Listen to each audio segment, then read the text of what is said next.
Hello, Good greetings. evening. It's all right. I'm trying to. What have I done there? It's all right. I'm having a technical hitch here. Yes, because Bear with me you've lost something for later. Yes, I have. It's disappeared. Oopsie. Right. Oops, a daisy. I'll be with you in a minute, folks. Hello, hope everyone's well. Greetings. I was and showing smells. Dave something on YouTube, and it's totally took down what I want. Right. It should be up Yes, there. that, and he was showing me something else, and we're both looking and looking and looking. We weren't watching the clock, which for a pair of guys that used to work shifts, yes. Right. That can come. Right, you can hide See it. that. There we go. Sorry about that, folks. Hope everyone is well. Good evening, Matt. Good evening, Stephen. Here we go again. It's Thursday night. I've got some great records to show tonight. I've even got 3 Yes. records for 1970. Yeah. Well, Yes, I have.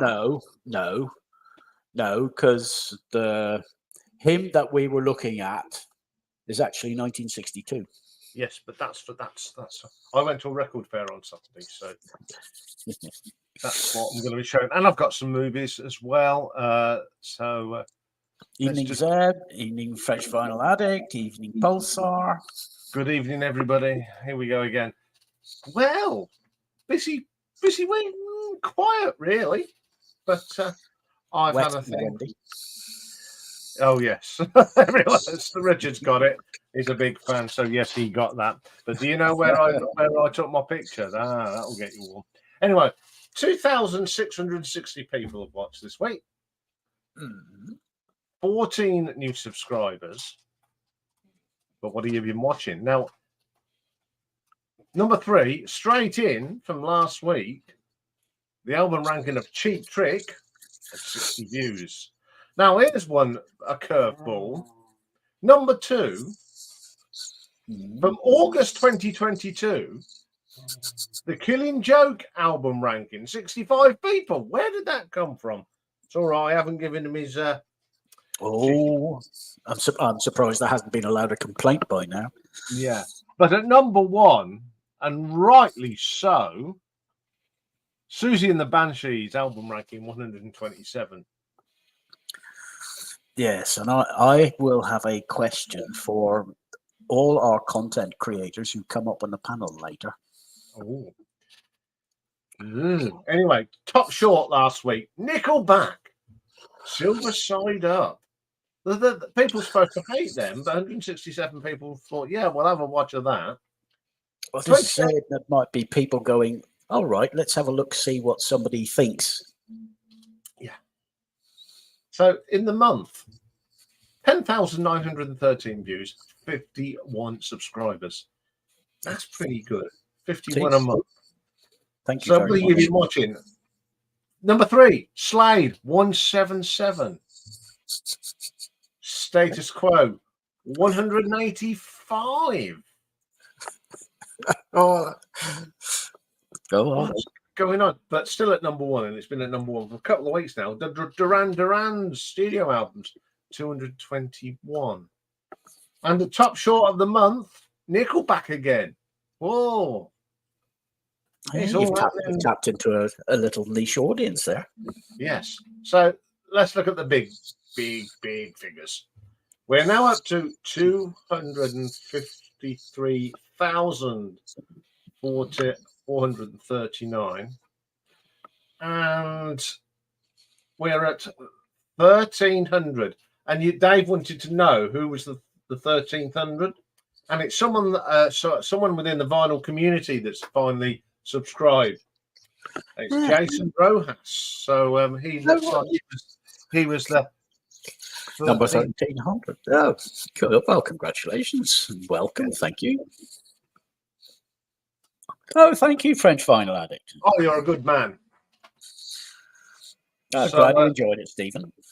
So, yes, I enjoyed doing it. So, Derek Riggs, 3,999 views. Slade, he's at 4,216. But the Quo are still way out in front, 7,823 views. And the top ranked short, Jean-Michel Jarre's Oxygen at 2,712. Now, who's in fourth place on videos? I think it's Jethro Tull. This is it. They're 64 behind Derek, the Iron Maiden artwork. I'm going to keep an eye on that because I have a funny feeling Derek Riggs could drop to fourth place. Yeah, so what have I been listening to? Well, we're getting through. I've been doing lots of other things this week. And I've not been too good. I've had a bit of arthritis, so I've been struggling. So I haven't done much this week. So Dr. Feelgood, 5 of 17. Roger Daltrey, the 5 of the 10. Lou Reed, 7 of 22. Nick Lowe, 5 of 14. Crowded House, 5 of 7. Timbuk, 3, 4 of 6. And Haken, 4 of 7. And all the other bits. The live album. Yeah, I've been listening to a lot of live albums as well. So that's probably why I haven't been. So that's what's been going on. I've had a couple of idiots. Well, one was an idiot who turned into a troll, and he's been removed. I was physically called a liar this week. Yeah, because I don't listen to the albums before I rank them.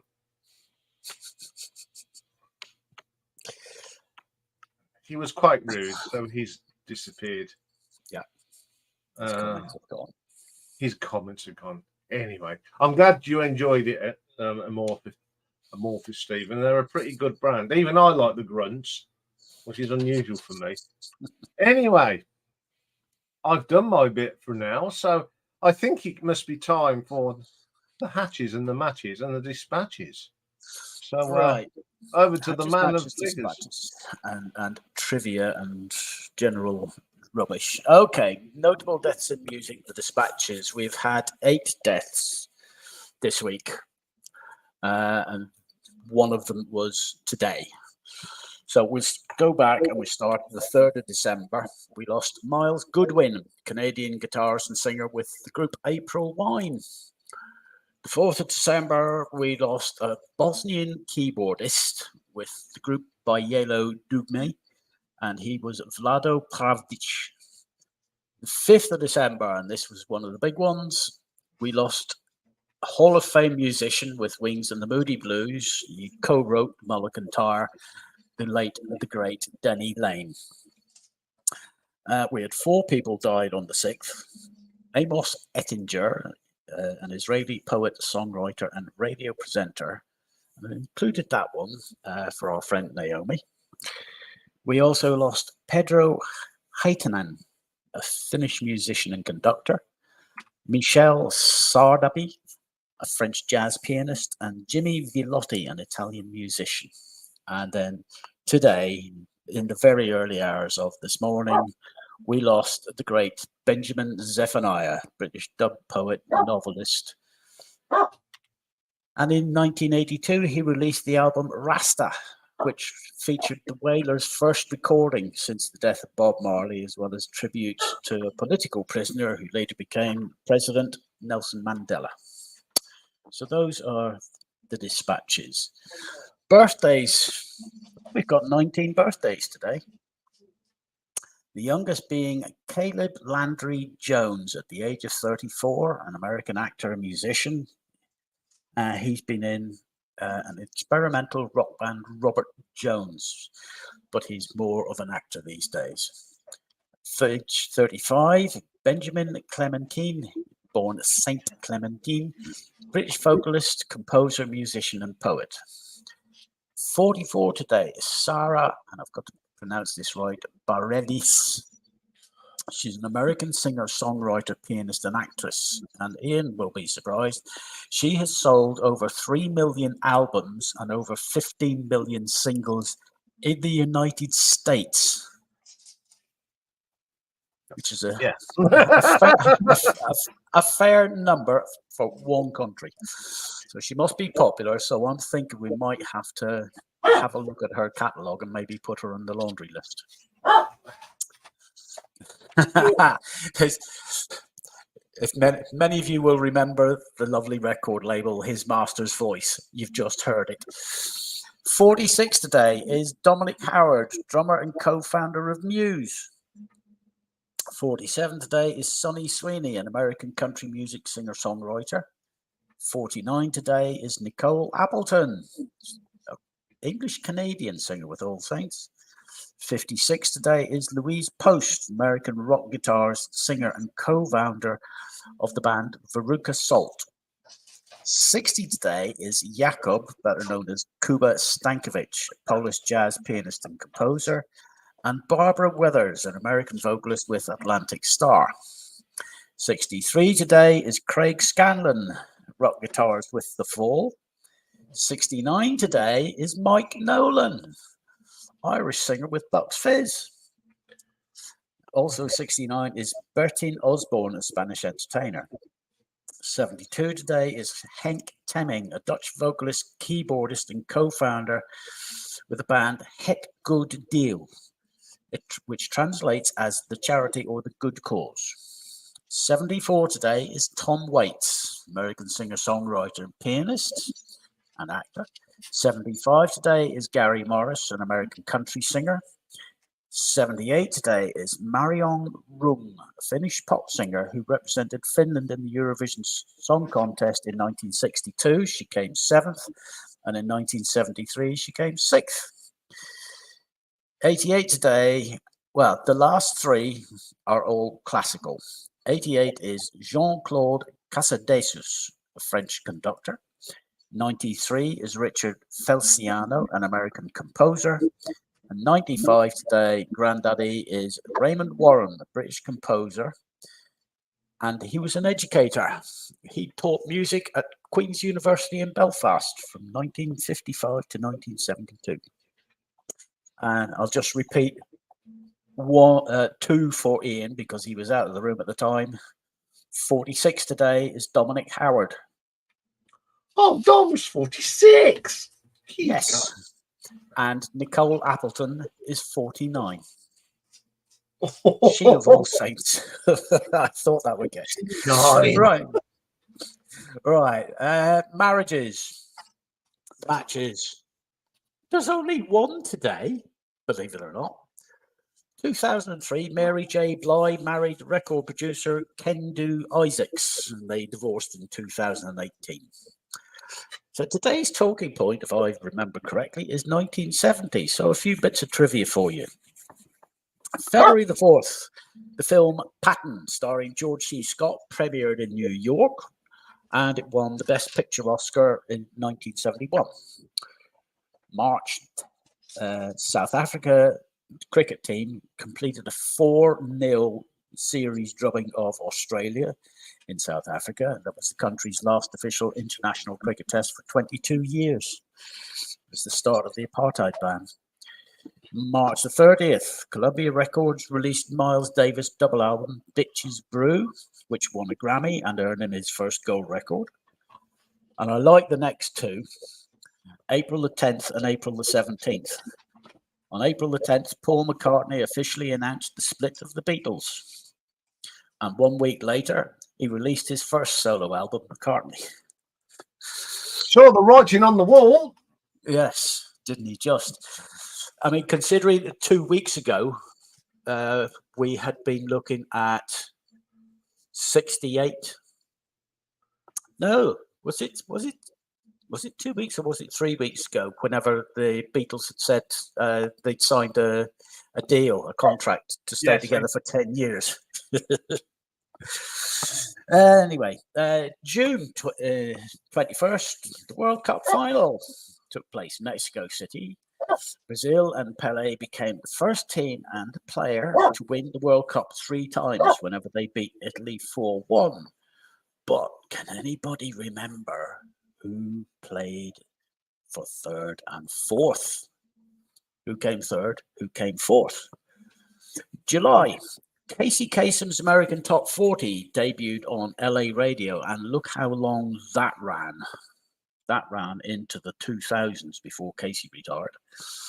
July the 21st, the Aswan High Dam opened in Egypt. And for all you computer enthusiasts, November the 17th, 1970, Douglas Engelbart received the patent for the first computer mouse. That's how long that exactly. Don't let the cat see it. No. Famous people born in 1970.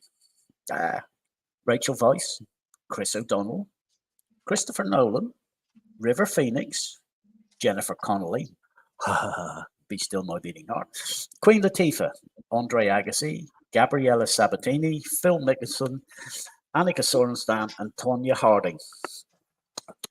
And I got one other piece of trivia for you in 1970.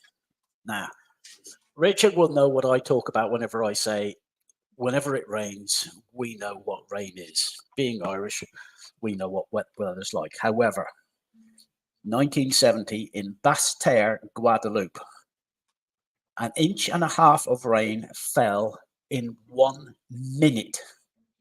That's 38 millimeters of rain in 1 minute. That's the heaviest recorded rainfall in history. So that's your trivia, your rubbish, hatches, matches, and dispatches. Let me close that. Now, do you want to do the spin? No, we'll do that in a bit. Okie dokie, in which case we shall add that to stage, full screen, and away you go with what's on next week. Here we go for next week.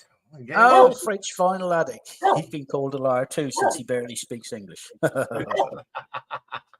Anyway, Monday, we're carrying on with some of the Rolling Stones solo albums. Now, Brian Jones officially didn't really release any, but I found 2. So we're going to have a look at them.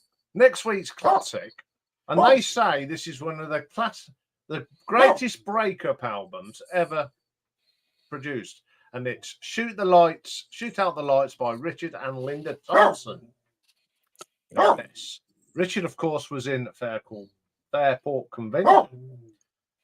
Tuesday, we've got part 3 of the Steve Hillage story. And we're going to look at the albums that Steve Hillage made with Gong.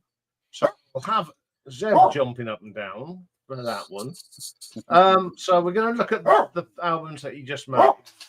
Retro ranking, we're getting into the Christmas mood, as we can see behind us. I'm going to pick my favourite Christmas carols and why. They're all probably go back to when I was at school. So we're going to pick my favourite Christmas carols.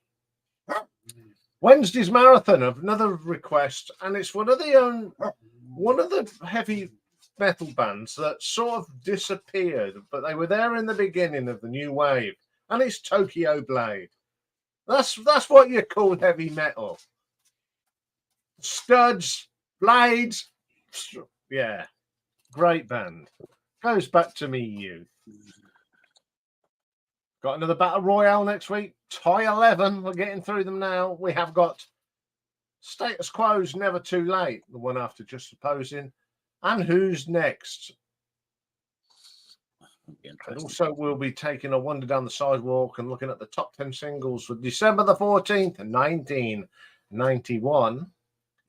And Friday, live album ranking. We're going to do a bit of Prague. We're going to do a bit of Dutch Prague, and we're going to look at the live albums of Focus. And also, I think, is it tomorrow? The new Neil Young album's out. Or is it next week? I can't remember, but it's out very soon. It's a new old album. So we're going to be having a look at that. So that's what's going on next week. So I'll come out of there. I'll do that. And hello. Right. And now I need to... So the next thing is, of course, who won Battle Royale? Right. Well, it was close in the live stream. Only 2 votes in difference. Metallica got 12, Rush got 14. This time it was the community that decided it, and they decided it overwhelmingly, 11 votes to 45 in favor of Rush. So sorry, Father Stack, you lost out last week, but you're in again with a shout this week. And I haven't.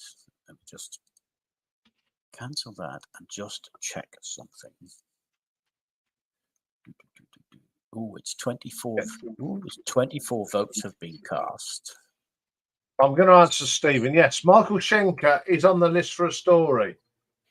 Yes, he's being worked through at the moment. Unfortunately, Diamond Dogs have the lead, but it's close. It's only 24 votes are being cast in the community.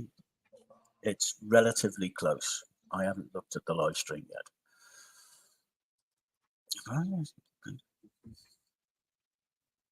So there's another little job we need to do today. Right, I need to spinning the wheel. Now I did, but oh, there it is. I did give myself a little bit of paper, and I've buried it, but I found it. So we're going to do some wheel spinning. Good evening, Mike. Right. Hopefully you now have a wheel on screen. So first one we're doing will be it's for the US, which will be the 11th of January. Yes. Let's get me tan ready. What year have I got to go diving into? Oh, you like that one? Oh, I like that one. We'll have a bit of 1972. Good year, some great music. So here's one for the UK. Oh, 20 years later. 1992. Well, that makes life a little bit easier. Oh, usually a lot of old dribble. I can stop sharing that. Anyway, I'm going to kick, as usual, I'm going to kick off at 1970. So I've got 3 records to show you, but I'm going to do the movie bit first. 1970, guess what? We had... Sorry, before you go on, you were asking if it's this week or next week. It's tomorrow, before and after, for Neil Young. Yes. Yes. So could you make it big, please? Yes, and I've one other court. No, you've just answered it. Okay, no, that's fine. Right, off you go. Okay, we had 2 more Carry On films. So out comes the Carry On box again. This time we've got Carry On Loving and Carry On Out the Jungle, which is hilarious. We also had another Planet of the Apes originals, and this one is Beneath the Planet of the Apes. Really cool film. Had a couple of war movies. Now, one of them, I don't consider this a war movie. I consider it a heist movie. It's the brilliant Kelly Heroes. Hey, it's Donald Sutherland's finest. John Rickles is just absolutely brilliant. Telly Savalas, Clint Eastwood. I love this movie. The end of this is just fantastic. And as Dave already mentioned, Patton, great movie. TV-wise, a trio made their debut in 1970. Rocky, Hush. And it goes, goody, goody, goody, yum, yum. I love the goodies. I had got this last year. That's every BBC episode, including the one that got banned. Anyway, yes. Anyway, I've got some records to show from 1970. So the first one is going to be a Quo album, isn't it? Is it ever going to be anything but? The first heavy Quo album. Mark Kelly's Greasy Spoon. Spinning Wheel, Daughter, everything. Shy Fly, they're brilliant. April, Spring, Summer and Wednesday. A great version of Steamhammer's Junior's Wailing's on this album. Brilliant, brilliant album. The second Genesis album came out in 1970. Trespass. I love this cover. People Forget this one, yes. That's we open it up. Because the band at the time were Peter Gabriel, Anthony Phillips, Anthony Banks, Michael Rutherford, and John Mayhew. Phil wasn't around then. There's this Looking for Someone and The Knife. Yes, it is. That's one that's quite often forgotten about. I love this album. Stagnation's on that, so that's beautiful. Good evening, Art. Hope you're all well.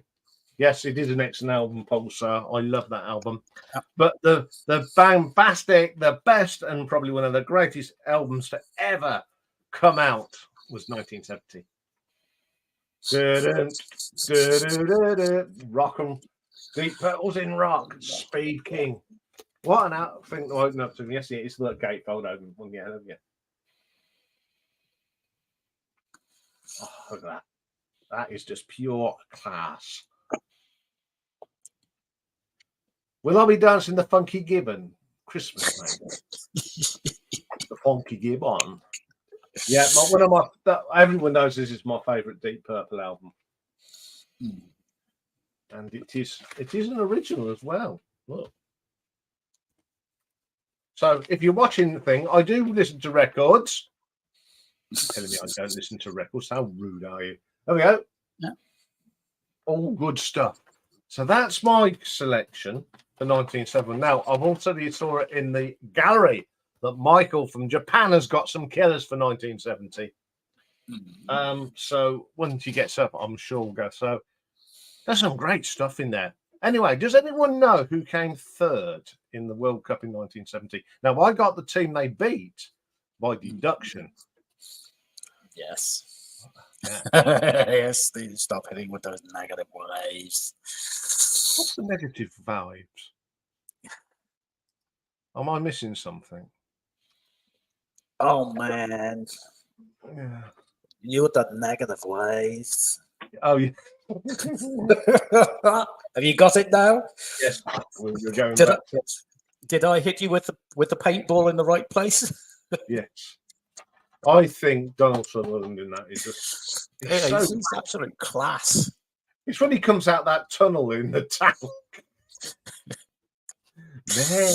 Man. Right, anyone want to come up and join in the fun?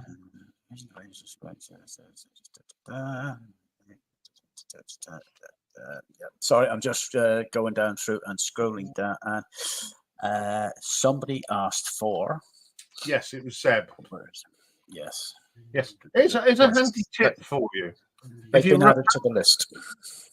If your passport's running out, get it at this time of year. Because I put in for my new passport last Monday and it came yesterday. Yeah, and you can do it all online. I did. Yeah. So the link's up there for the that come up and join us. Anyway, what do people think of the Christmas tree? And there was actually a decoration of that, all for Rob Walker. Yes. I showed it the other week as well, but it's even got one of them. All for Rob. That's why I got it. All. Okay, no problem, Nick. You can add your dulcet tones and your wonderful antidotes from the gallery tonight. You can shut up at all. It's the devil's dog eyes. Yes, shouting from behind you. If anyone want to come up and join us, you're more than welcome. I've got some more records to show, but I'll wait until we've got a few people on the panel. Would you like a hint, Pulsar? Pulsar. Would you like a hint? Yeah, Dave, give him some hints. All right. It's in the Mediterranean again. The country is on the Mediterranean. On the Atlantic Ocean. That sort of narrows it down to about one. Show the whole picture. That's a good idea. Can I do that? I suppose I can. If you bring it up as if you can bring it up as a tab in your browser and then share. Yeah, give me 2 seconds and I will. Right. Let's find the wrong side of the Mediterranean. I can't even remember where it is. There it is. Right. I might even show a bit later the view I had when I got to the top, where that little thing is. I'll find it first. Trouble when I go on holiday, I take so many blinking photos, as Dave knows. That's still the wrong side of the Mediterranean, Matt. Right, let's see where if we go back in there, it goes in there, go in there, go in there, go in the window. Here we go. Now that's better. Oops. So where's this, folks? Where's and take that off. Pulsar's got it right. Yes. He had a pair of clues.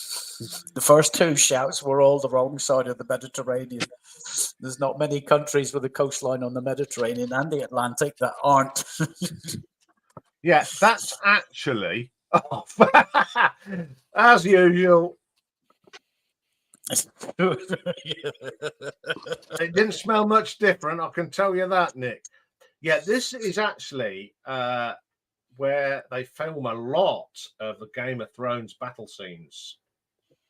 Up in the Atlas Mountains. Right up in the Atlas Mountains. It was 42 degrees, which I don't know what is in Fahrenheit. But all I can tell you, it was not. Anyway, good evening, Michael. Good evening. Good evening. Sorry we're showing my holiday snaps or my vacation snaps. I'm thoroughly enjoying them. The temperature was 107.6 Fahrenheit. There you go. That's a bit hot, wasn't it? Mm-hmm. Anyway, when I know Michael is now dying to show us some records, so I'll take that rubbish off. Take that off. Yeah, I figure I better do it because I do like to take my time. Mm-hmm. Good evening, Mike. Hello. Yeah, I can't miss out on your 10 records, Michael. I am up against a formidable challenge. I reckon Ian's already shown one of them. I don't know about that. So let us know when you're ready. Okay. I'm ready. Up he goes. First one, Faces, is the debut of the Faces. And here's Ronnie Lane with his British humor saying guitar lessons. Yes. You know, I love the Faces. My favorite record is Long Player. What I love about the Faces is that they're such a democratic band, and they do instrumentals. Rod Stewart sings lead on one song, and Ronnie Lane and other guys sing leads on other songs. And it's always well balanced. It's never Rod's the star. It's a great record, but I think Long Player is their better record of the two when they're first getting started. Next is Randy Newman, 12 songs. And this is early in his catalog. And he's probably not that, I don't think he's very popular in the UK, but he penned Let's Burn Down the Cornfield, which was covered by John Baldry. And this was produced by Jack Nishi, who produced The Tammy Show. And it's got a bunch of guys. It's got Jim Gordon. It's got a lot of session guys from the US like Jim Gordon. This is probably a record you guys don't know. This is 10 Wheel Drive. And this is an American band that was promoted by the FM radio stations in New York. They have this is the days when a group was a dozen people. So think Tower of Power, think Cold Blood, a lot of brass, and just a killer lead singer, Genya Ravan. I don't know what she's wearing on her over her pants, but she was a formidable singer. And if you pick up that record, I recommend it. Cold Blood. That looks like Superman underwear. It does look like Superman underwear. It looks like a chastity belt.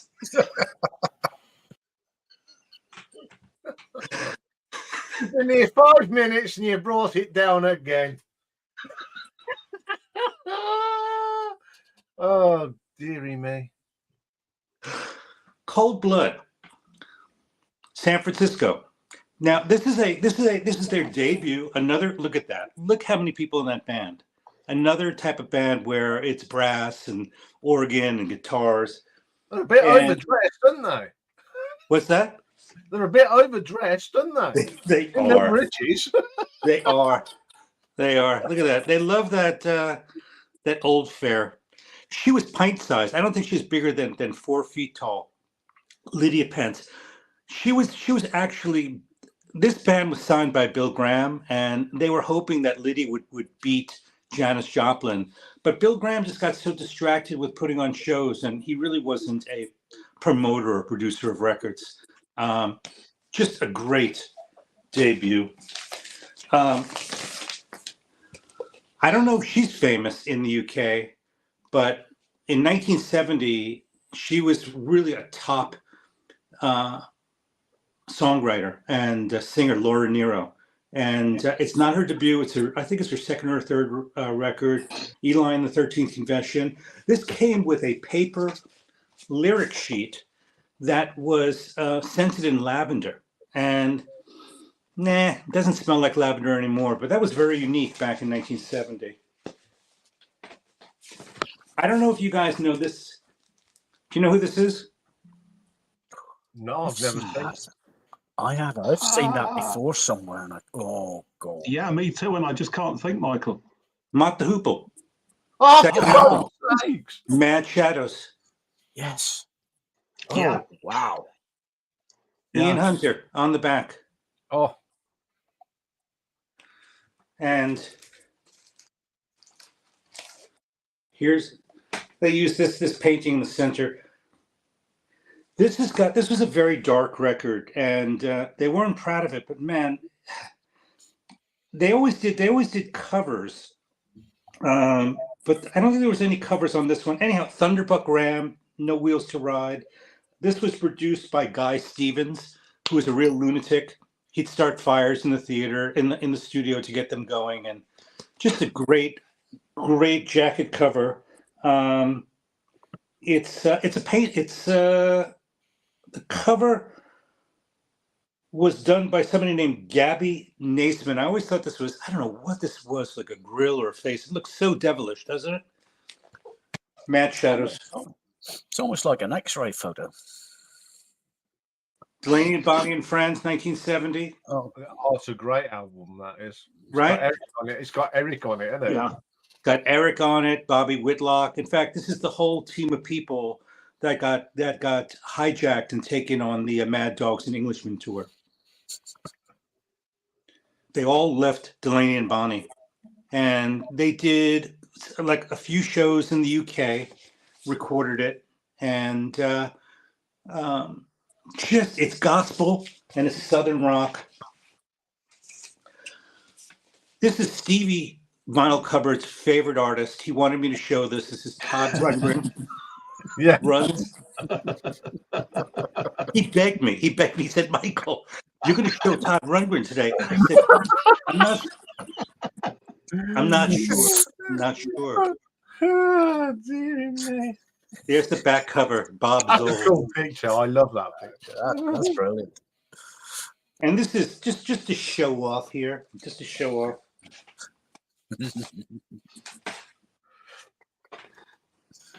Ampex Blue. Oh, crikey. Which is the collector's item for this particular record. This has got there was a guy named Soupy Sales. Was Soupy Sales ever popular in the UK? No, but I have heard of them. Last two. Al Cooper, Easy Does It, double record. Good album. Great album. And lastly, from your country, Thunderclap Newman. Oh, brilliant. Hollywood Dream. Crikey. I don't think we've done Thunderclap Newman. I don't think we have. I don't know. I can't remember. I shall have to go and have a dig in the archives. Yeah, great album that is. Great album. And something in the Air was always played on FM radio stations in the United States. It was played like every Friday at the end of the day, just to get everybody pumping, because it just made everybody. It was such an invigorating song, really an anthem. Yeah, for a very British sounding band, they were very big in America, weren't they? Very big, yeah. Yeah, excellent selection. Even Thank you. excellent selection. This is No, why we I like haven't. about doing this little thing. Some great albums come up. No, we haven't done them, and they're not on the list. Oh, so there we go. So, Some excellent picks. Anyway, I went to a record fair on Sunday at Northampton Football Ground, and I met some really nice people, and I picked up 3 albums. So I'm going to show them. The first one I picked up, the first thing I picked up and walked in, and it was in the box, and I had to have it. So I haven't got this on vinyl. Your favorite. My favorite band, but it's not the reissue version. It's Oh, lovely. the Gatefold, and It's in great condition, Ian. And it's on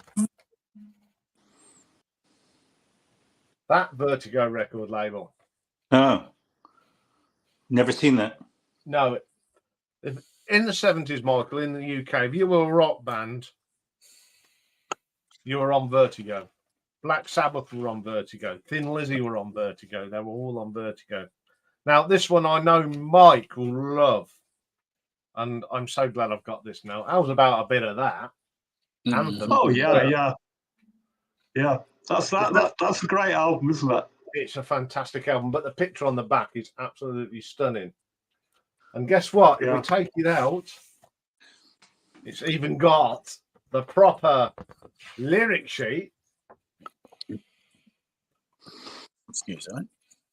Which is fantastic. Yeah, that's great. And do you know what label it's on, Mike? Oh God. I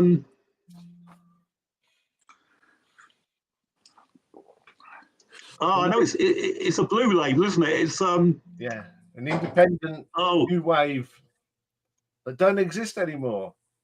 Yeah, and I think she's the only one. Safari, yeah. That is that. And it's an original pressing. Look how it's in lovely condition. Yeah, nobody played it. Yeah, I mean, Toy someone you can pick up now quite cheaply, can't you? Yeah, 15 quid for the 3. Now this one was an album from my childhood that my mum had, and I just loved this. Joe Brown's Picture of You. Get it right. Joe Brown and the Brothers. And the Brothers. I've seen Joe Brown a couple of times. I saw him do, at a gig, and he was in a musical set in a 50s diner. Absolutely brilliant. And I've got the other album I've got him is a ukulele album. And that's brilliant. But this has got picture of it's like a greatest. It's got Picture of You and Henry VIII I Am. But I love this. The most fascinating thing about this is on the back cover. Look. 21 shillings. Oh, I get it. You remember in the day as well, I remember albums like that. It used to advertise other albums on the inlays. Yeah. And you could get them at 21 shillings, but if you wanted a stereo version, it's 27 and 6. And it's on the golden again. This is 1962, and look what condition it's in. I haven't even cleaned anything. That's lovely. Yeah. So great. Yeah, carry on, Mike. Yeah, I was just going to say it was a great find so far. I was thinking Joe Brown, didn't he do a single with Wendy Richard? Wendy Richards out of EastEnders. Yes. That was that was Mike's son. When it come out, Was it really? Am I getting him confused? Yeah. Oh, right. God, Mike's son, come outside. What fun? That's the one. Yeah. Am I getting this confused? Yeah. Yeah, I saw the guy that's got his little shop in Northampton, upstairs to go for a cup of tea, and he says, "If you come to the shop, I've got even more." Yes, an invite. There you go. Yeah, he said, don't be so rude. He said, because if you promote it on your channel, I'll have a bit of a discount. Hey. I introduced a couple of record dealers to the vinyl community. They wanted to know, what's this vinyl community? I said, it's a worldwide thing. I said, if you want to watch, I actually said, if you want to watch what we are, you'll watch on a Thursday and you'll see lots of the British contingent at the VC and a few Americans pop in and go, hi. So anyway, what have you got anything from 70, Mike? I'm sure you have. I have. Well, before Mike throws it up, Mr. Modest. I've added Thunderclap Newman to the one-off list because they only did one album, and I've put it under Mike's name. There you go. That being Michael Roycefield Right. Records. So they're on the list. Okay, vinyl, Mike. Are you ready? I'm ready. Off you go, young sir. Right. Okay. Don't have to repeat any. First off, yes. The Nice. The Night. So that's Five Bridges. Keith Emerson. Mm. So there you go, 1970, and this was composed by Keith Emerson, and they were playing with the London Sinfonia, and it's a great bit of the sort of classical orientated prog rock. So that's the first one. Some great bass playing on that record. Yeah. Do we play It could almost have been called Spaghetti Junction. Yeah. Davison, I got to look him up. Right. And Okay. now, Uriah Heep. Very heavy and very humble. Yeah, a bit of heavy rock. That's a great So, right. This is produced by Gary Bron, as you probably know, Ian. I do. And it's of course on the Bronze label. Of course, owned by Yeah. Mr. Bron himself. Well, he was bronze, wasn't he? Really? Yeah. So Michael, it was Lee Jackson. That's you're right. I just pulled it out. yeah. Right. Right. Okay. So next up, a bit of quite traditional British folk music, Pentangle. Pentangle. Cruel Sister. That's a great album. This is my favourite album of theirs. So it's quite a departure from their 1969 album, Basket of Light, which was quite poppy, really. And of course, as you know, this is John Remborn and Bert Jansch and what's her name, Jackie McPhee on vocals, and it's a very, very nice folk album, and I'd recommend it. Now, in that case, you've got something to look forward to next year because they're on the laundry list. Right. Good. And now Groundhogs. Oh, this is I haven't seen that in a long time. And this was a Record Store Day release from, I don't know, 2 or 3 years ago. But it's something of a concept album, really. It's quite heavy, but it's also a bit sort of proggy. But I think with Groundhog, sometimes you don't really know what you're getting. Sometimes they're heavy rock, sometimes they're a bit proggy. But there you go. That's the Ian of there. Yeah, they played in my local pub. Really? They played him, and yeah, brilliant. What, the Billy or 5 bells? Oh, Yeah. All right. Now, Vashti Bunyan. Oh, There you go. This is just another Diamond Day. I think this is a brilliant album. So, she recorded this in 1970 and then she all but disappeared. And it was 35 years before she released her second album in 2005. Was she like a Russian babushka? No, she wasn't. British? She was, she was Jennifer Vashti Bunyan. yeah, Oh. yeah. She was very much British. But yes, that sounds quite sort of Eastern European, doesn't it? Yeah. And then I thought I'd show this as well.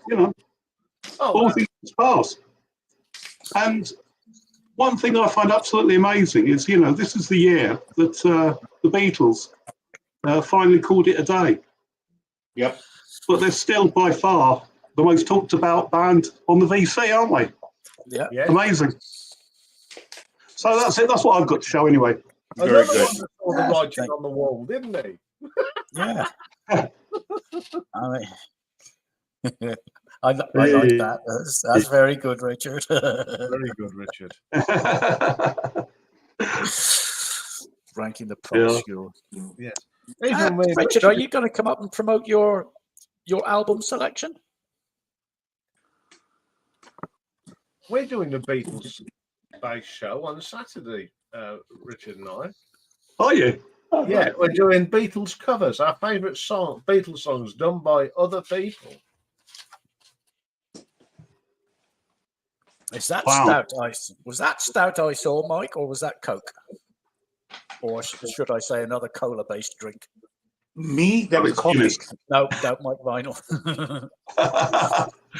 It's a pint of Guinness. Good man.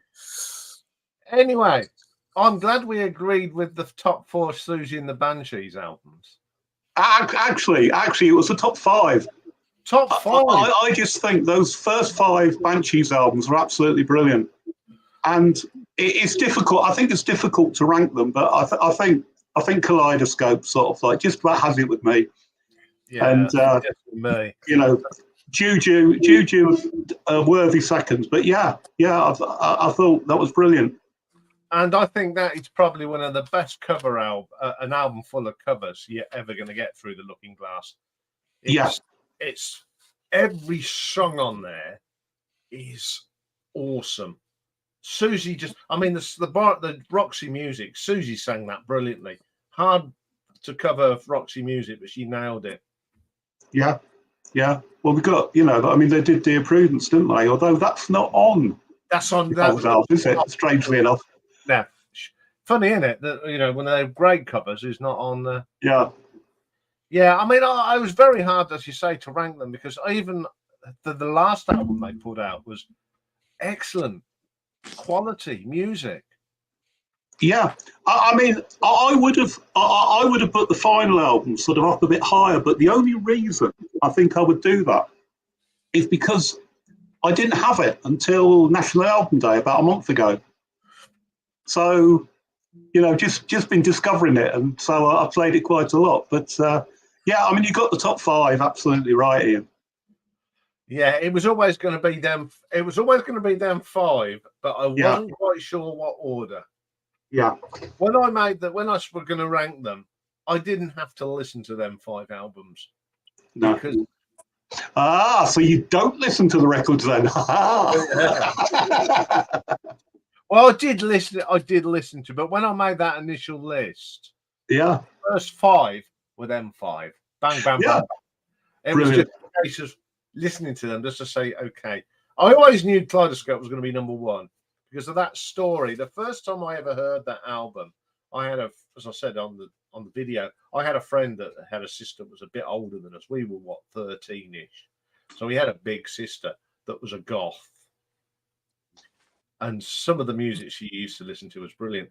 And I remember going into his house and going by her bedroom and I heard got that album. I don't think it'd been out very long. I tapped the door. This is brilliant. She said Susie and the Banshees. I said, oh, I think they're pretty good. And the next time I went round, she'd put it on cassette for me. And that's he said for her to do that. He said she wouldn't do that for me. Oh, but no, that's the way, isn't it? Yeah, but then again, he wasn't into the same sort of music as her. I was, and she sort of listened to some of my stuff, so we got on really well. And we always said, it was her that really got me into Susie and the Banshees, and I think she deserves a pat on the back wherever she is, because she used to do her hair like Susie. Her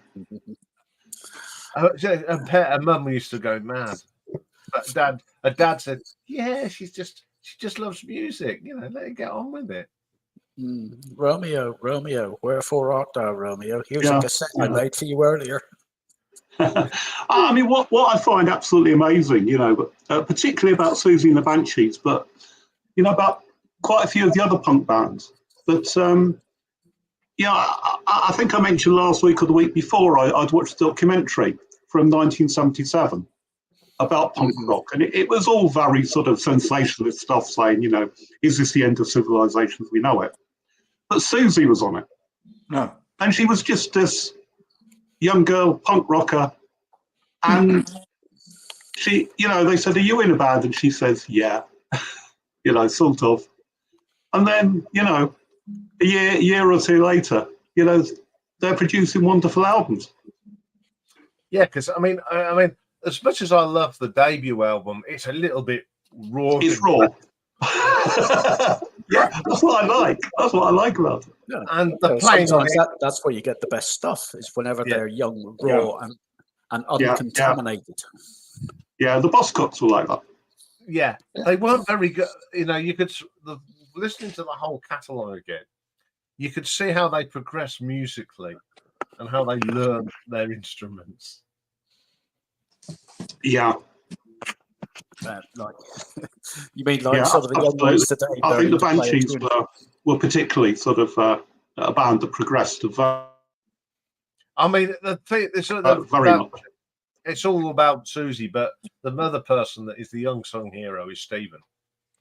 Yeah. Yeah. His bass playing is terrific. I'm really surprised that Hong Kong Garden got negative reviews because it was seen as racist, people said. And I didn't get that at all. I thought it was a celebration. I mean, that is the best song. I mean, that is really the best song on the record for me.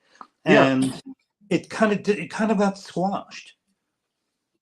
Yeah, it's very strange. I mean, particularly, Hong Kong Garden is one of the sort of generic names for, Chinese takeaways in the UK at that time.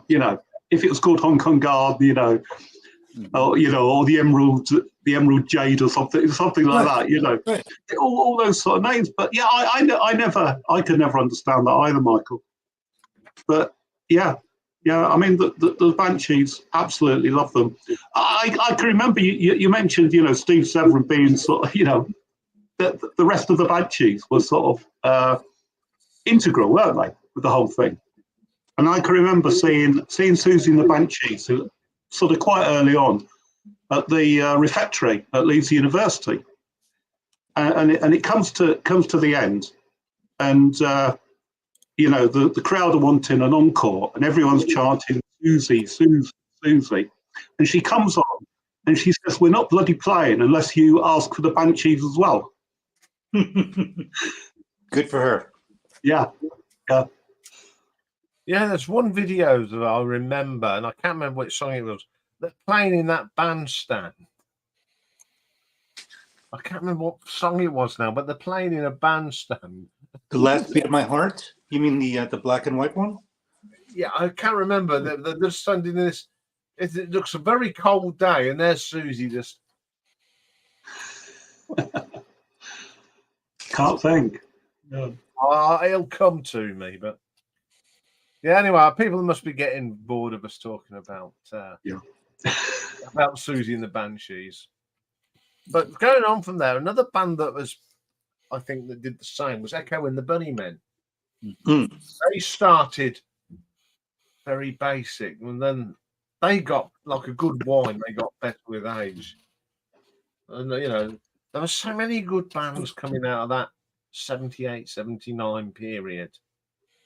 I think that was punk was was dead, and they just changed. I mean, I think go back to Susie. They evolved.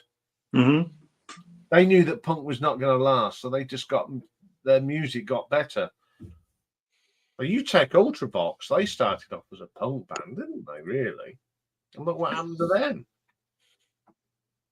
Yeah, Yeah, but then they came up with one of the greatest singles ever. yes. Well, one of the greatest singles to only reach number 2. Yeah. Yes. Kept off the top by Shut Up Your Face. Yeah. Yes. Well, Yeah, Joe Pesci, not Joe Pesci, Joe Dolce.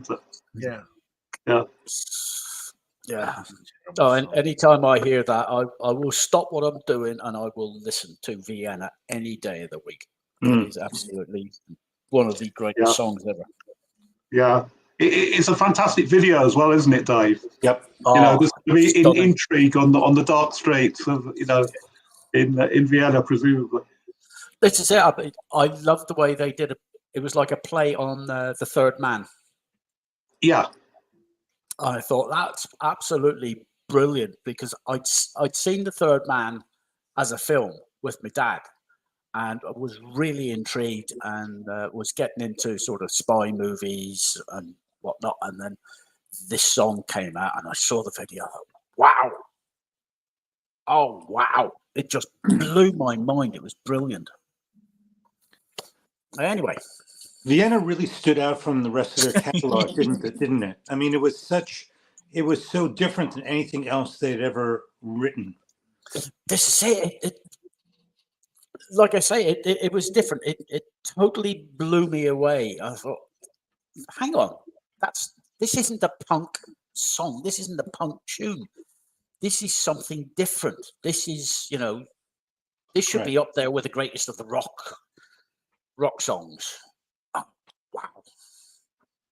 I remember a friend of mine saying the best thing that happened to Ultravox was John Fox leaving. Which I think is a bit unfair. It is a bit, but I can also see where he's coming from. Yeah. Oh, I liked Ultravox when they were starting out with that post-punk sound. I think they were a great band. I mean, something similar in a way happened to the Jam. They became more mainstream, but whenever they started out, they were raw and they caught the imagination. Yeah. Bit like the Police as well, weren't they? When they started out, they were. Yeah. Now there's one really classic example of what were a rebellious group turned into mainstream. You know, what would be an interesting topic is bands that got famous for one song that was nothing like the rest of their catalog. You know what? That's a good idea. Because Vienna falls into that mold. Yeah. Oh, without a doubt. There you go, Ian. There's something for you to talk up with Richard on Saturday. That'd be a good top 10. That one, songs that made. Yeah, I can think of. I mean, you take Status Quo, Living on an Island, huge hit. Nothing like anything else on that album. On whatever you want album. Yeah. I don't count Margarita Time because that's just dire. But I got, according to Quo fans, someone did a review video of In the Army Now, Status Quo, and I don't like that song. Never have, never will. And I thought, how can you put, I said, oh, this is a terrible song. And someone put, you can't be a proper Quo fan if you don't like this. So I put Oh, for instance, not Stephen Sneedy on them. And I says, well, how can you compare it? So I put, Oh Baby, Ring of Change, all these obscure tracks. And the reply from that person was, oh, I don't know these tracks. And I thought, I rest my case. Yes. And Yes. someone else, but who's not the proper Quo fan? Any decent Quo fan would know them tracks like that. Yeah. See, Oh Baby's off Pole Driver, and it's a real old do boom boom boom boom boom. You know, but Yeah. So I've been cool. As a Quo fan, Yes. As a Quo fan, Ian, what do you think of their early stuff, their pop psych days? I like some of that stuff. I mean, I love Ice in the Sun. That is a terrific pop song. Yeah. I do like Pictures of Matchstick Men. Sorry, got to take a phone call. Back in a minute. Okay. I like. They do a great version of Bee Gees, Spocks and Specs. And there was some dodgy stuff, but I don't mind that early stuff at all. You know, that's because I like psychedelia music anyway. So it was, but you know, Mark Kelly's Greasy Spoon from 1970 was the album that changed Quo's life. It's a brilliant title for an album as well. It's a great cover, isn't it? I mean, the proper. I mean, Michael, that's a Greasy Spoon restaurant in England. Let me see. Hold it up a little bit closer. Yeah. Drink up, folks. Get on time. That's like the, you know, Mark, you can relate to that sort of thing, you know. Yeah, absolutely, absolutely, yeah. I mean, cheap as anything, you know. Cheap as chips, mug of tea, 50p.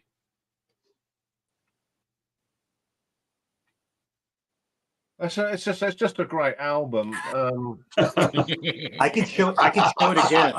Show it again, Michael. Oh yes. Show it again. We don't want him to miss out.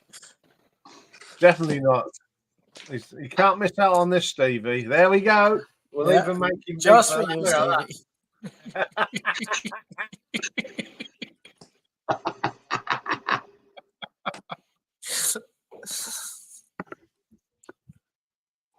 Yeah, of course, that's right. I mean, in America, that's all they were known for. But if there's any Americans out there that are watching, apart from Michael, if you like Foghat, you're going to like the early Quo because it's the same sort of thing. Foghat was a big band in the US. Yeah, a British band did well. Yeah, what a runt. That was his nickname. Oh, dear. Oh, look at that. That's great for Stephen. Saw Quo in 2004 in a small venue. That's the place to see Quo, in a small venue. I saw them in big venues and very small venues, and the small venues are always the best gigs. I mean, I saw one of my favourite gigs was Lester de Montfort in 1984. It's the floor was doing this. Oh, he's bending, yeah. When me and my mate Lee saw them in St Austell in Cornwall, it was like at the end of the pier. It was a little. I wouldn't say it's more than a 3,000-seater venue. No seats, just a big hall, and again the floor it creaked. And Lee walked to the stick, and he had to hold on to a pillar because he was frightened we were going to fall over because of the floor was doing this. Absolutely brilliant. Yeah, I mean, where I grew up down on the south coast in Eastbourne, they used to have gigs sometimes. Literally at the end of the pier, there was a ballroom at the end of the pier. You know, so you knew that if the floor gave way, you'd end up in the sea. Who did I see at an end of the pier? Brighton. I saw a Manfred Mann. Oh, really? In Skegness. Oh, Right. And they were brilliant at the end of the pier. And it was a cheap as chips thing. And just go and watch a bit of, okay, it weren't the original band, but you got all the hits, you know, Mighty Quinn and 5, 4, 3, 2, 1 and Cliffy Flamingo. Yeah, it was a great thing. Yes, Rob's enjoying the incredible chemistry displayed by this week's panel. Oh, he's on loan. We need Rob back. He's on loan to Rachel's Ghost. Been there all week. Haven't you noticed? Hang on, we need to. Look, Yeah. Especially for you, Rob. There you go, especially for you, Rob. The festive. Yeah. I've got that pack just because that was in it. So there we go. Stephen saw them in 82. I saw them in 82, 84, 86, 87, 88, 89, 90. I saw them twice in my own in Northampton. They played Northampton twice. Well, I played them more than twice, but when they were big. And now you're watching who? Who? Yeah, come on. You saw them earlier this year. The tribute. Oh, I saw T-Rex. T-Rex. Yeah, you saw T-Rex, but you've also seen the Quo one, haven't you? Oh, yeah, the Quo. Yeah, the one that I filmed. Yes. And the one that I believe you're going back to again next year. Yes, I'm filming it again. I've got official rights to film the show. Oh, Yeah. Yeah, I really enjoyed that, Ian. I thought that was a great video. Yeah, I've now got my own little spot. So I can do filming. It's above the crowd. Yeah, they're going to build him a little stage that he can put a tripod, put his camera up. nice. And I've got access to hopefully to the bands beforehand to just talk to them. And so yeah, we've got a. So we've got a green room. We've got the show. I don't know about a post-show party. I mean, I don't know if he'd be allowed into that. What do you use to grab the video, Ian? What do you use to capture the sound? What do I use to grab a video? No, the sound. I mean, the sound, the audio. The audio is. I've got a really good video VCR camera, HD camera, and the microphone on it is incredible. And the thing is, I've got my program I use. I cleaned it up so you can enhance stereo, you can compress it, and it just the sound on that and the horn is great. So they've got it in. Sorry. Well, Rocky, he's been very vocal tonight. Right. Yes. There's a sequence in Yes, he has.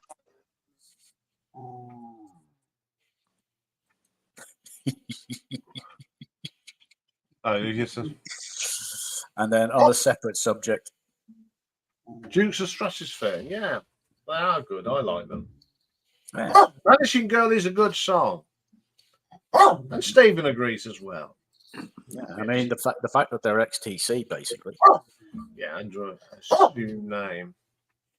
Anyway, sad about Denny Lane this week. Yeah. Absolutely. Yeah. Yeah, someone was saying someone was saying that us Brits were more concerned about him dying than your man from April Wine. The trouble is, April Wine are not very big here in the UK. I think they appeared at the very first Monsters of Rock in 1980, and that were it. I mean, Denny, he had a very successful solo career, didn't he? As well as being in the... Well, he was in the Moody Blues, I think, for just the debut album, wasn't it? Yes. Well, he sang On Go Now, didn't he? Yeah. Yeah. Yeah. Yeah. He was But the yeah, lead vocal on that. it's a real shame. But I saw a video that Morton Astor did about Denny Lane, and that was quite good. And really, he was talking about all those sort of Wings albums, well, the entirety of the '70s, really. And that was their, for me, Wings were a pretty good band in the '70s. But after that, I think things started to sort of go a little bit stale, I think. But there's some absolutely brilliant albums. I mean, even Wildlife. I really like Wildlife, although it gets absolutely slated. And and he was an integral part of that whole thing. Band on the Run, of course. Simon just said it. Wings were the band the Beatles could have been. Yes. Oh, I agree with I don't that. know about that. I agree with that. I mean, we've been talking about how bands developed, especially punk bands, how they developed into more modern, more acceptable. Yes, I can see the Beatles could have developed into Wings. Yeah. So Rob tells me Wings disbanded in 1979. That's probably why everything they produced afterwards wasn't very good done. So it's just McCartney, just McCartney after that, was it? All right. I don't know. I didn't really follow them. Probably Venus and Mars was the last album I bought by them, actually. I can't remember which their last. Well, that's one of their last albums, and The Egg. I can never get over their mullets. Sorry? I can never get over their mullets, Linda and Paul's Oh, hairdos, back in those days, the mullets. Was that invented in the UK, the mullet? I believe it was. I think it must have been. Yeah. We definitely adopted it as our own. Yeah, it's like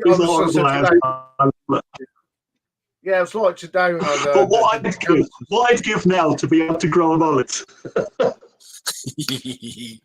That's okay. That's okay. I think it was the Americans who invented the mutton chop. That's the sideburn that comes all the way down here. Oh yeah. Oh yes. Mungo Jerry. Mungo Jerry, the mutton chop. Yeah. Noddy Holder. He had the same. Yeah, Noddy had a great pair of muttons, didn't he? Yeah. Yeah, Michael the hair expert. I'm obsessed with hair. Talking of mullets, when I was watching Kansas Device, Voice and Drum, Robert Ehart, the drummer, he had an absolute belter on that 2000 tour. This was 2002, and he'd got a mullet. Robert, you're about 3 decades behind everyone else. he probably grew it ironically, didn't he? Yes. Guess what, Ian? What? We haven't done Mungo Jerry. Haven't we? Ooh. Nope. And they've got 19 studio albums. Really? 19? I'm looking at it. 19. I can't believe that, Dave. Let's have a look here. 1970 Mungo Jerry, electronically tested. You don't have to be in the army. Boot Power, Long Leg Woman, Impala Saga, Lovin' in the Alleys, Fighting in the Streets, Ray Dorset and Mungo Jerry, Together Again, Boogie Up, Snake Bite, Old Shoes, New Jeans, Candy Dreams, Adults Only, Naked from the Heart, When She Comes, She Runs All Over Me, Cool Jesus, Kicking Back, and Extreme. Do you know when Extreme was released? Have a guess. 1985. Way off. You're 30 years off. 2020. 2019. Wow. Ooh. I wonder how many copies they sold. I don't know. It's just got. I don't think you don't need to take your shoes and socks off to count those. No, but the fact is they've got 19, and then there's a load of compilations as well. That's amazing. That is simply. I thought they were a one-hit wonder. Baby Jump was all right. Was the other good song they did. That's the only two I really know. In the Summertime and Baby Jump. Yeah. Lady Rose, you don't have to be in the army to fight the war. I thought they were. All right. Yeah, oh yes, I remember that as well. But I thought that sort of the early 70s. They were there for 2, maybe 3 years, and then they were gone as far as Can you show Rob Walker's comment again, Ian? I want to show this. Where is it?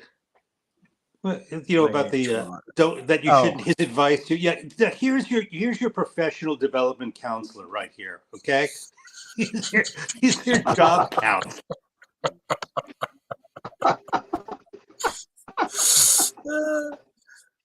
always find that the ones people that I think, they're not going to do very well, always seem to get more views than what I expect.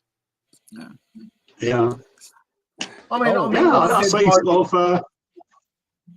Carl Tweed mentioned that they were going to play the Brudenell in 2020, but it was cancelled like every other gig in 2020. But go. Yeah, I forgot what other that they did. To get a load of this guy. Ian, did I see that you posted an upcoming thing about Brian Jones solo records? Yes. Are you telling me that Brian Jones actually went into the studio and recorded a solo record and it was produced and sold? It was a soundtrack, and he produced this band from Morocco. Okay. Which it very fits in with what he done towards the end of his career with the Stones, with the Satanic Majesty Satanics and whatever. Yeah. It's all that, and I found them. I was looking on his official site and see if there's anything, because there's nothing really about, and I found these two, and there are copies of it on YouTube, so I was able to listen. I was able to listen to them before I ranked them. Wow. Yeah. So was it instrumental? Some of it's instrumental. Now the soundtrack has got Nicky Hopkins on it. It's got Jimmy Page, to name but two. So it's just a load of musicians.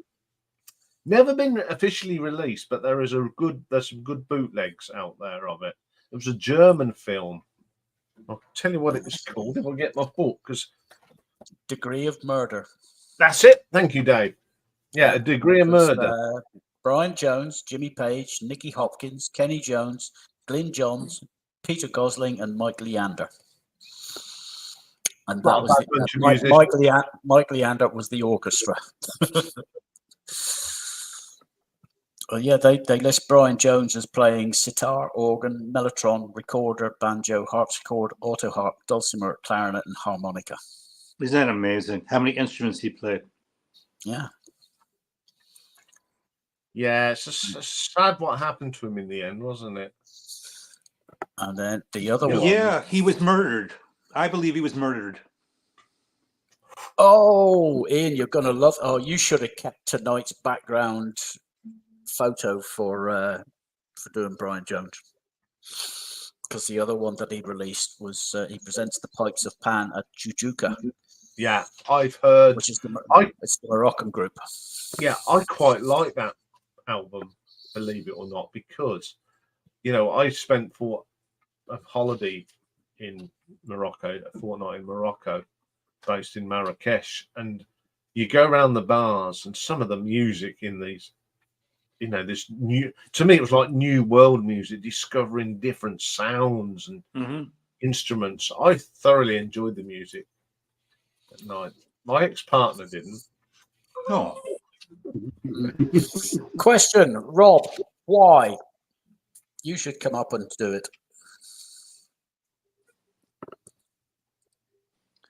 And that's my reply to that. That's your subject, Rob. Yeah. Well, there's VC Guru. I'll talk about the VC. Yeah, just one channel, but I've been watching him every day this week, Yeah, who's that? and it's Andy Ford Say it who again. does. I think it's Andy Ford. He's doing his favourite new releases of 2023, but he's doing it as an advent calendar. So you get one every day, 24 from the 1st of December up to the 24th. Yeah, And that's different. I just thought it was quite a good idea, quite a good way of doing it. I didn't know people made videos anymore. I thought it was all live streams. Well, so some people would lead us to believe. But yeah, the videos are out there, aren't they? I've They been make videos and they're listening to watching, records. been watching Jimmy Barnes's Christmassy ones. They've been good. Yeah.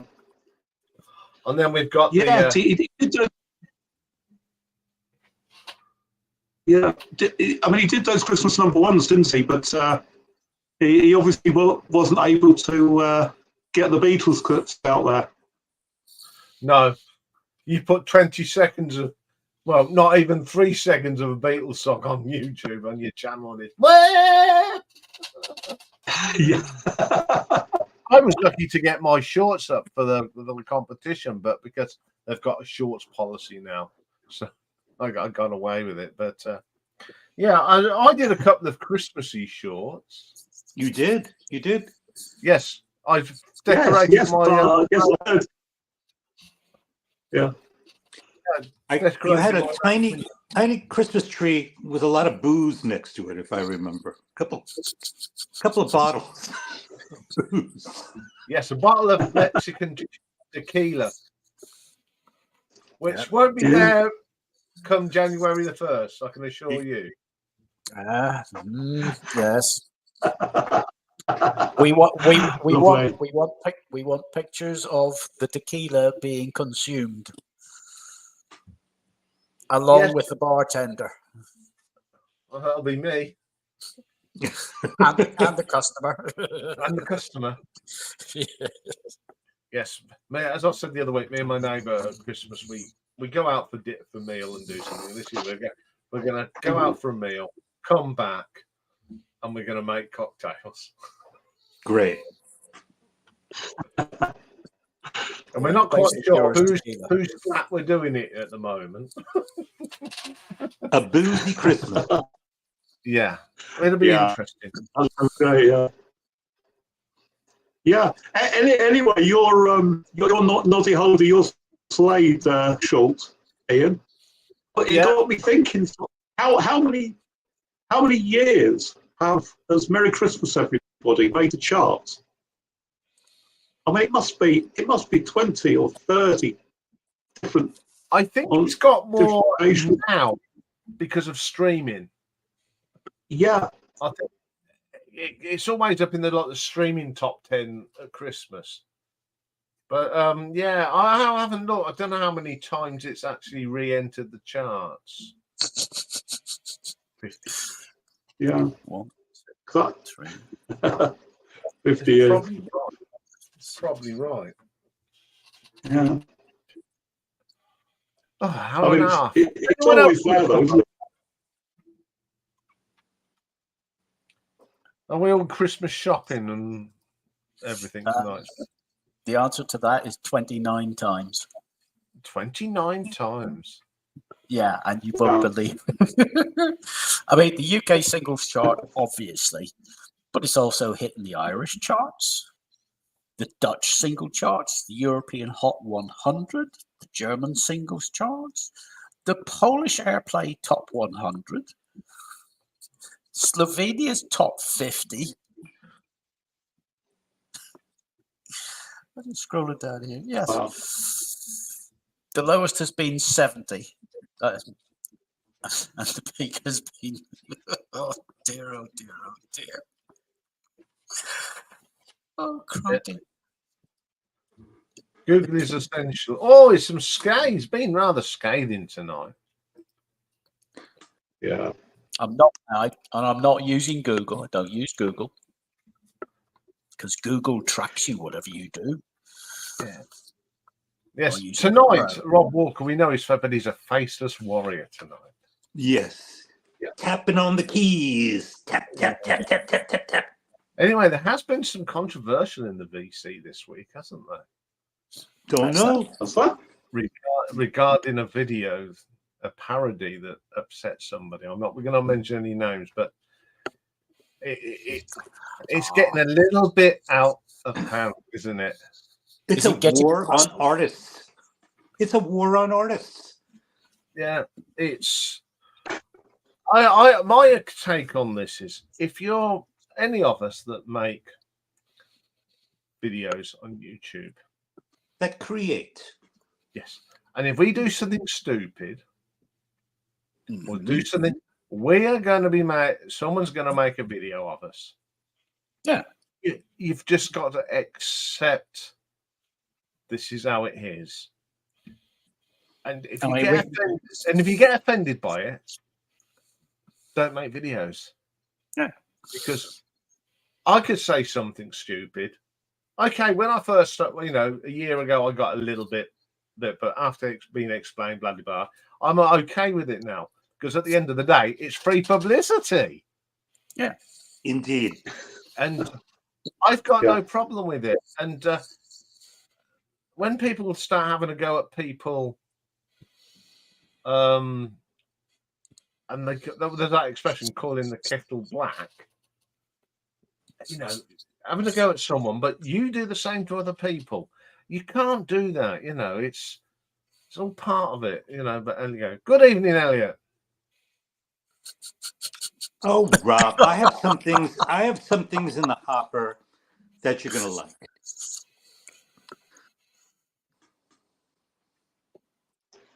Yeah. Anyway, here we go. What was like Japanese culture? Yeah, I can understand where Elliot's coming from, but it's just one of them things, and sometimes I think these creators have to sort of think about other people's feelings before they put anything. I didn't see any harm in that one. Yes, but then you're not the person on the receiving end. No. I mean, let's take an example. There were comments made this week on one of your videos, which you responded to one, and then somebody else got involved, and it became a trolling exercise. At which point I stepped in and said, that's it. Remove the comments, no more discussion. But you can get called everything, but I think when you get called publicly called a liar. Yeah, and it's not the first time that's happened. I need a mastermind, Dave, in my court. My fees are exorbitant. Stevie's just come up with, I agree, showing Todd Rudgren is totally deeply upsetting. And in that case, I will argue in Michael's defense. Yeah. For free. It's obviously been taken down, or going to Wyoming Dave, that is taking it down. So, fair play to the person that's done that. If he thinks he's upset someone, that's to take something down. It's an admission of, yes, I got it wrong. Yeah, and that's big. To someone to admit they got it wrong and have done wrong. Hats off to the person that's done that. Right. He took it down by his own hand. Hats off. Yeah. If that's correct, Wyoming Dave, he took it down of his own accord. Mm-hmm. Yeah, so long as it was, if it's of his own accord, fair enough. And the guy is so talented, he's just going to make so many more because, You know, he's that great with software, and he's got a great humor. He's a talented guy. Yeah, I mean, I think he probably it did It go wasn't over the it wasn't mark meant maliciously. about people's feelings, but hopefully everyone learns from it. Yeah. Well, yeah. I mean, I think the problem could be sometimes is that somebody might make a mistake and put their hands up to it, but then other people pile on, don't they? Yeah. Yes. Usually a lot of faceless people who just love to troll, and that's a big danger. Yeah, Mike, you're freezing. I'm going to remove you and put you back in. See if that unfreezes it.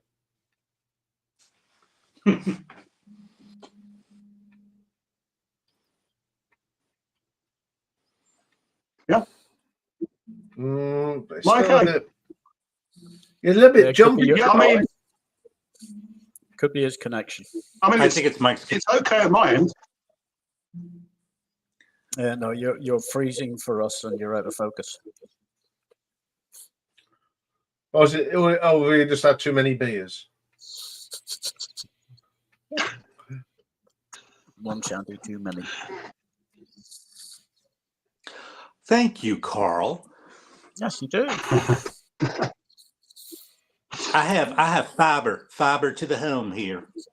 Yeah, I'm on Fiverr as well. Even when you're in disguise. Yeah, even when you're in disguise, yes. No, I what makes me laugh, these scam artists call centers from India saying, Yes. I'm calling from Sky and you've got problems with your upload speed. I went, well, I don't think so. I said, because I'm sitting here uploading to YouTube and it's whizzing. So, yeah. That and the what's been the latest scam? The art. The art. Yes, the artwork. I'm giving him hints and he's not picking up on Oh, it. God. For some reason, I am getting so many people telling me about my graphics and my figures, and they take a screenshot of my. I don't know if you guys have it. They take a screenshot of one of your thing, and then get red marks telling you you're not doing that right. You're not doing that right. You're not doing that right. How do they communicate that to you, Ian? You mean they take a screenshot and then they direct message to you with criticism? Yeah, I've had it on my Instagram. I've had it on my Facebook. Not my channel social media, all over that. I'm getting quite rude.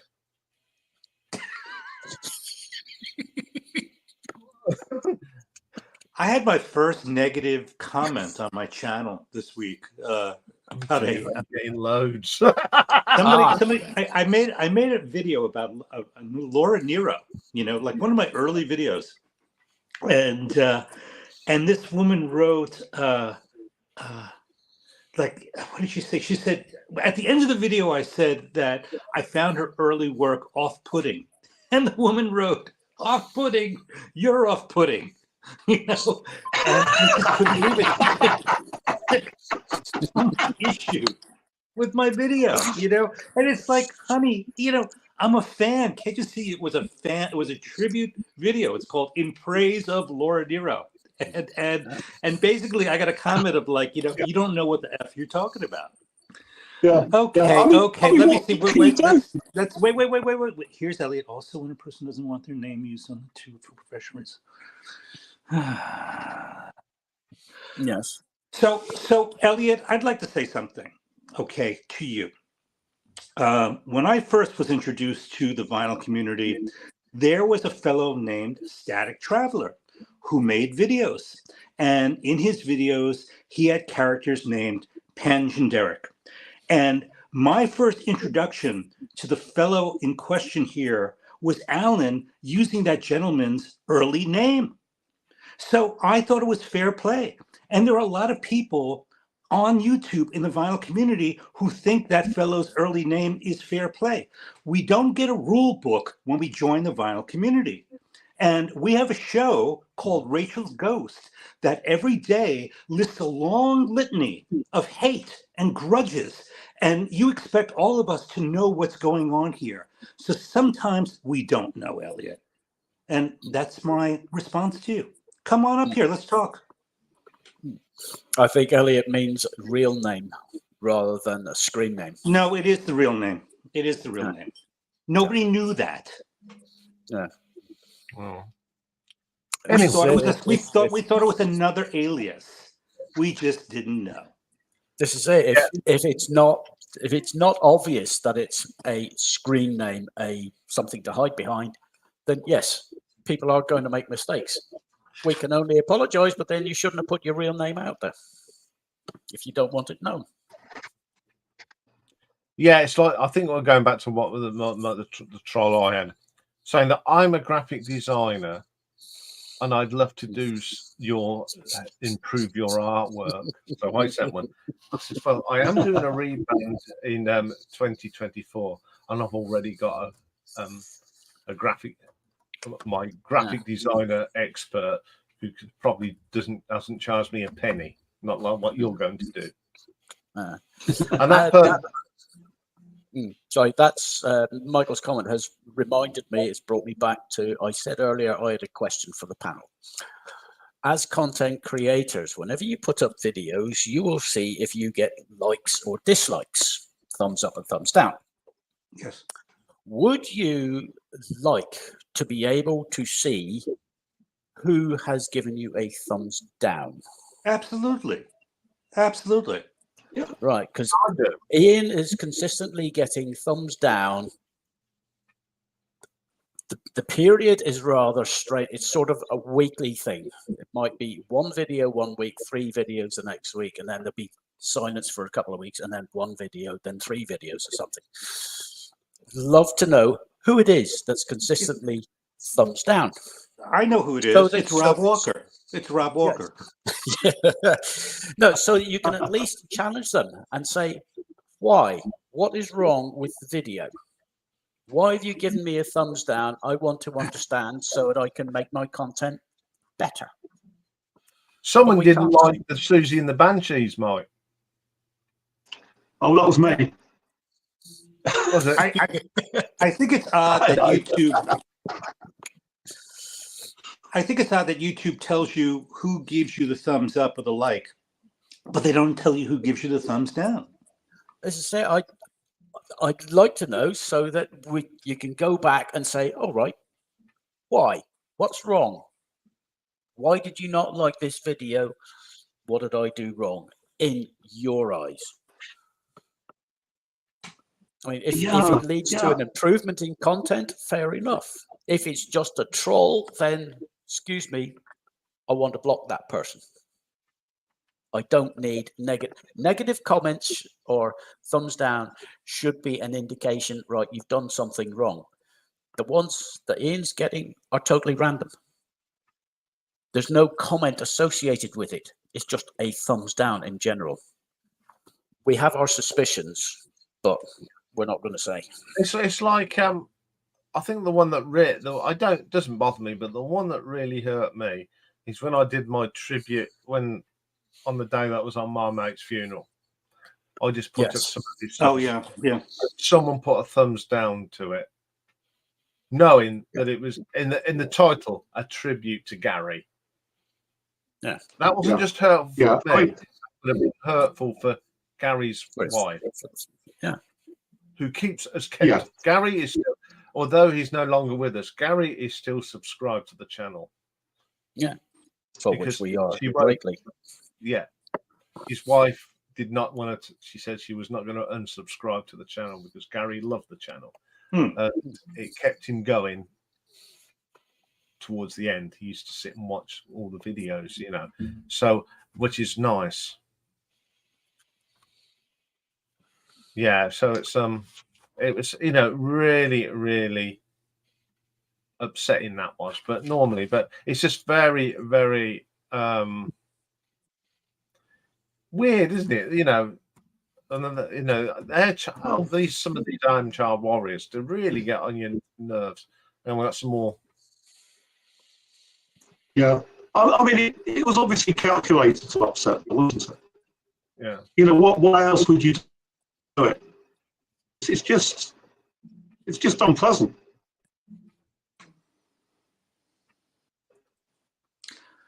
Yeah, all I can say over this matter, because I don't want it to everyone to fall out and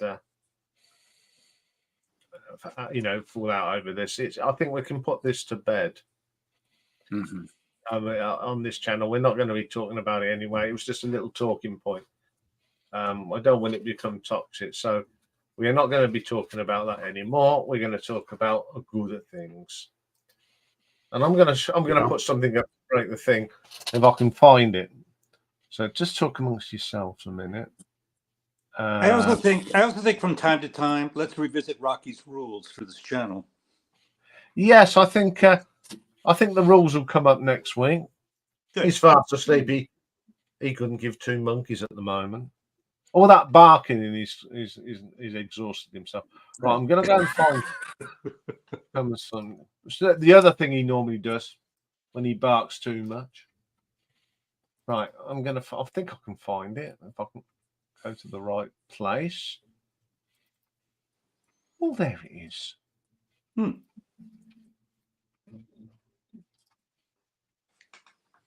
Right. Silence is golden. Pity I can't sing either. Something for your diaries, folks. Yes.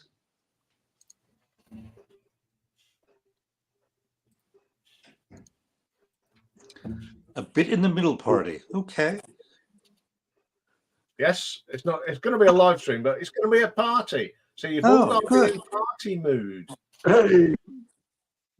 Because we're going to have it there. Richard McCook's joining us. Ooh. It's just it'll be just interesting that we're going to have that bit in the middle where the bit between Christmas and New Year, what do we do? So we're going to have a bit of a party. Hopefully one or two people are going to pop in. It's going to be one of them sort of hopefully pop in and pop out parties. Hopefully, I've put an idea for a good friend of the channel. I'm not going to say too much, but I think they've put it in their diary, so they might, even if they come in for 2 minutes. Oh, I shall put it in my schedule. Yes. A bit of the old popping in and popping out. Yes. So even if you've never been up on the screen, if you just want to wish everyone a happy New Year, even if you just come up with no picture, just come up like Dave does. Just come and say Happy New Year and all that sort of thing. Oh, what's this? Oh, this is the official, is it?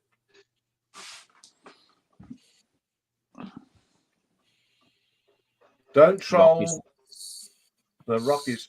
No homophobia, no racism, no religious discussion, no sexual discrimination, no national ethnic slurs or insults.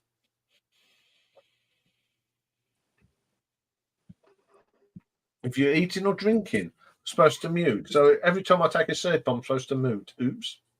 No. No, it's whenever you're slurpy. Yes. Oh, this is brilliant. The RTV live from the Grand Pavilion at Billing Aquadrome. Yeah. Every week now, Nick mentions Billing Aquadrome. I'm going to have to go there. I've got a brilliant idea. In the summer, we will do. We'll organise it, especially for Nick. Party in the Aquadrome. Live from the Billing Aquadrome. What is the Billing Aquadrome? It's a water park. Water park, sort of a caravan park. Yeah. But it's built next to a sewage farm.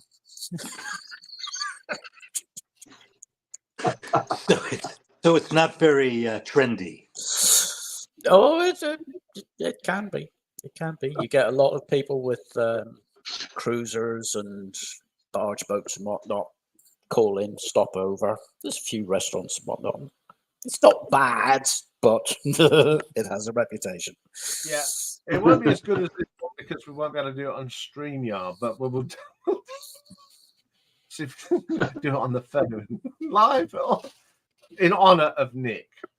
Yes. He mentions it every Oh dear.